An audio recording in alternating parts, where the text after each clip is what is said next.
مجھ سے کبھی کبھار ملتے رہیے. یہاں وہ ہلکا سا نقاب اٹھاتے ہیں اپنے مقام سے. لکھتے ہیں اس واسطے نہیں کہ میں آپ کو کچھ سکھا سکتا ہوں، نہیں، بلکہ اس واسطے کہ ایک ہی قسم کا شوق رکھنے والوں کی صحبت بعض اوقات ایسے نتائج پیدا کر دیتی ہے جو کسی کے خواب و خیال میں نہیں ہوتے.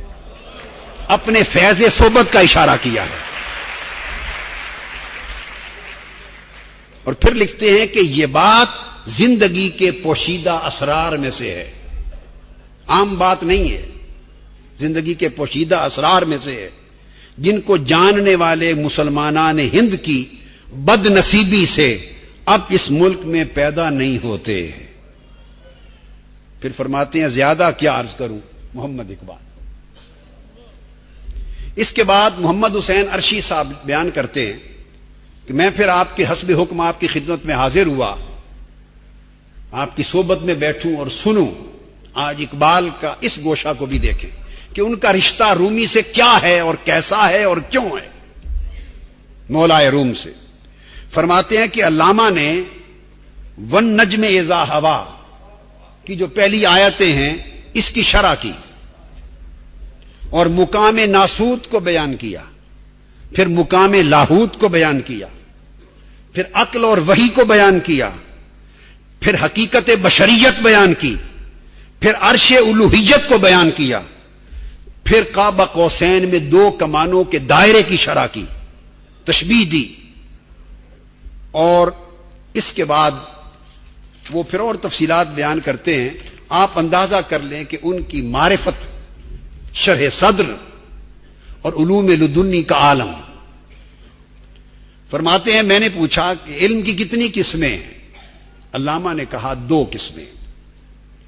ایک علم اکتسابی ہے جو ہمارے اکتسابی آلات علمیہ کے ذریعے حاصل ہوتا ہے. یہ علم مخلوق کا مخلوق کو ہے، مخلوق کا علم مخلوق کے لیے. اس علم کو، اکتسابی علم کو، علم الہی سے کوئی واسطہ نہیں. فرمایا دوسرا علم یہ علم العوام ہے. علامہ نے کہا دوسرا علم الخواص ہے، وہ خواص کو عطا ہوتا ہے، اس میں کسب کو دخل نہیں، وہ قلب اور روح کے اعمال سے چشمے کی طرح ابلتا ہے. میں نے پوچھا وہ کیسے حاصل ہوتا ہے؟ فرمایا قد افلح من زکاہا، جو نفس کا تزکیہ کر لے اسے حاصل ہوتا ہے. تزکیہ نفس کے ذریعے اس پر اس علم لدنی کے دروازے کھول دیے جاتے ہیں. میں نے پوچھا کہ تزکیہ نفس کا طریقہ کیا ہے؟ علامہ نے کہا صوفیاء سے سیکھو. صوفیاء کے اشخال بتائے. اب واضح یہ بات رہے کہ لفظ صوفی جب استعمال ہوتا ہے تو یقیناً 2 معنی.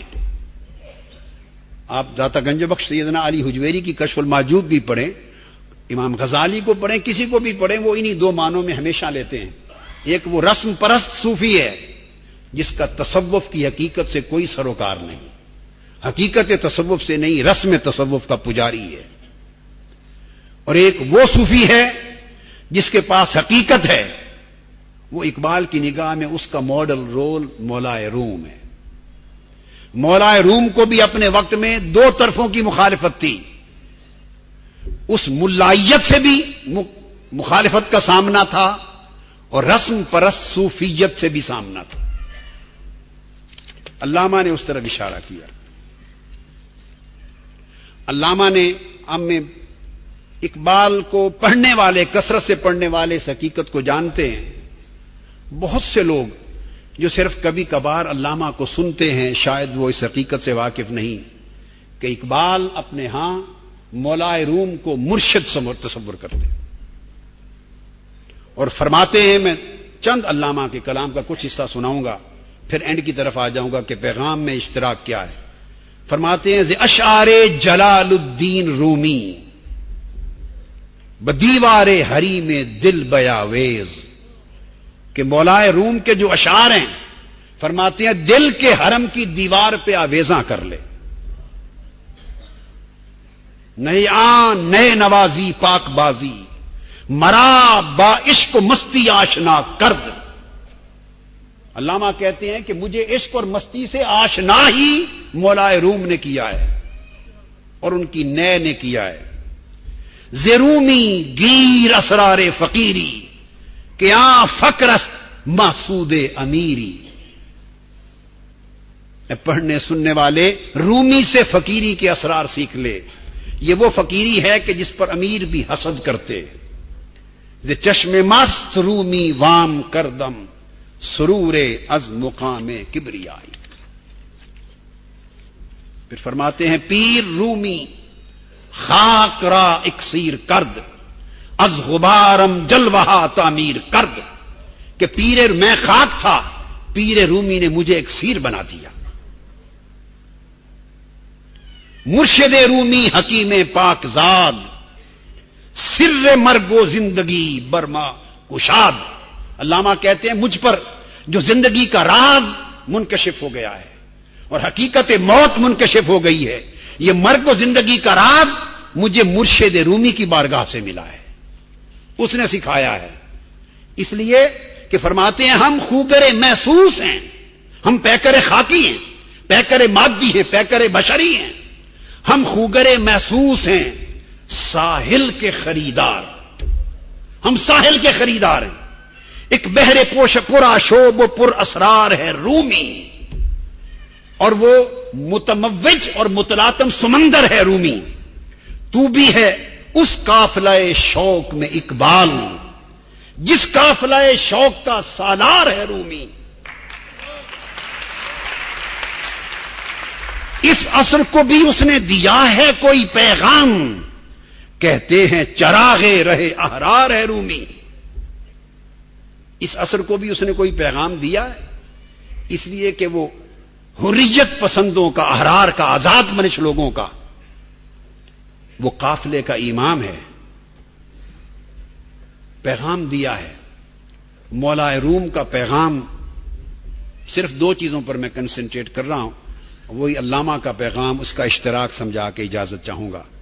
دو چیزوں پر مشتمل ہے، عشق اور جہد۔ اس کا معنی اینڈ پر عرض کر دوں گا۔ عشق اور جہد۔ مولا روم کہتے ہیں شاد باش اے عشق خوش سودائے ماں، اے طبیب جملہ علت ہائے ماں، اے دوائے نخوت و ناموس ماں، اے تو افلاطون و جالی نوس ماں۔ اے عشق تو خوش رہ، ہمارے نہایت ہی خوبصورت جنوں، ہماری ہر مرض اور ہر علت کا علاج اے عشق تو ہے۔ ہماری نخوت، گمنڈ، تکبر، ہمارے جھوٹے ناموس کا علاج تو ہے، جس نے ایک بہت بڑے انسان کو اپنی میں کی چھوٹی سی تنگ ظرف میں بند کر کے اسے محروم عظمت کر رکھا ہے، اور اپنی حقیقت کی معرفت سے محروم کر رکھا ہے، اور قرب ذات سے محروم کر رکھا ہے، اور اس جبروتی لاہوتی اور اس ہاہوتی انسان کو فقط ناسوتی حدوں کے اندر بند کر رکھا ہے۔ فرمایا یہ ساری وہ نخوت و ناموس کی پلیدیاں جس کا کوئی علاج نہیں ہے، مولا روم کہتی ہیں عشق تنہا تیری آگ ان تمام چیزوں کو خس و خاشاک کر دیتی ہے۔ تو ہی افلاطون ہے، تو ہی جالینوس ہے۔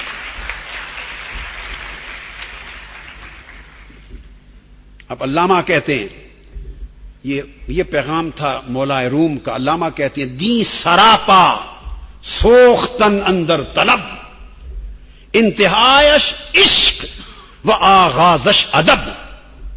فرمایا دین کیا ہے؟ دین کسی کی طلب میں جل جانے کا نام ہے، طلب صادق میں، حب صادق میں، ان ساری جھوٹی مادی شہوتوں اور منفی قسم کی نفسانی خواہشوں کی طلب سے آزاد ہو کر اس طلب حق میں جل جانے، سراپا جل جانے کا نام دین ہے۔ اور فرمایا اس دین کی انتہا عشق ہے اور ابتدا ادب ہے۔ یہ ہے علامہ کا سبق کہ دین کی ابتدا ادب ہے، انتہا عشق ہے۔ آج مدرسہ ہو